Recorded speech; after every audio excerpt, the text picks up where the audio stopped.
গতকালকে যখন আমি এম রহমানে আমার কাকির সাথে আসছিলাম তখন আমার একটা জুতা পছন্দ হয়ে গেছিল। কিন্তু যেহেতু ঈদের জন্য অনেক জুতা কেনা হয়েছে সেই জন্য আর কিনি নাই ওইটা। কিন্তু ওই জুতার জন্য মনে হয়েছে যে গতকালকে সারা রাত আমার ঘুমই আসে নাই।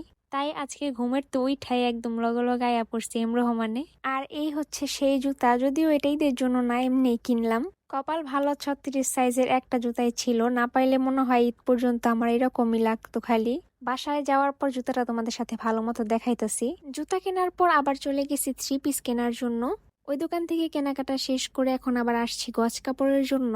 আমার একটা ড্রেসের সাথে আস্তরের কাপড় লাগতো, সেটা আবার ঢাকা থেকে আনা হয় নাই, তাই ভাবলাম আজকে নিয়ে যাই। কাপড় নিয়ে ডাইরেক্ট কসমেটিকের দোকানে চলে আসছি। আমার সানস্ক্রিনটা শেষ হয়ে গেছিল সেটা নেওয়ার জন্য, আর টুকটাক আম্মুর কিছু লাগতো সেগুলা নেওয়ার জন্য। বাসায় আসার পথে আবার একটা পার্সেলের কল চলে আসছে, তাই সেটা একদম রিসিভ করে বাসায় আসলাম। 2-3 দিন আগে হচ্ছে আমি একটা ব্যাগ অর্ডার করছিলাম, তো ব্যাগটাই এখন দেখতেছি। ব্যাগটা কিন্তু আসলে অনেক বেশি সুন্দর, মোবাইলে যেরকম লাগছে তার থেকেও অনেক ভালো কোয়ালিটি ছিল। আবার সাথে হচ্ছে একটা এক্সট্রা বেল্টও দিয়ে দিছে। আর ব্যাগটা এত সুন্দর লাগছে যেটা আমি আজকে ইউজও করে ফেলাইছি। এমন ঈদেরও 2-1টা জামা আমি পইরা ফেলাইছি অলরেডি। এত ড্রেস তো আর ঈদের দিন পরা পসিবল না, তাই আজকে থেকে ঈদ শুরু, আজকে থেকেই পরা শুরু করে দিছি সবকিছু। আর এই হচ্ছে আমার সেই জুতা।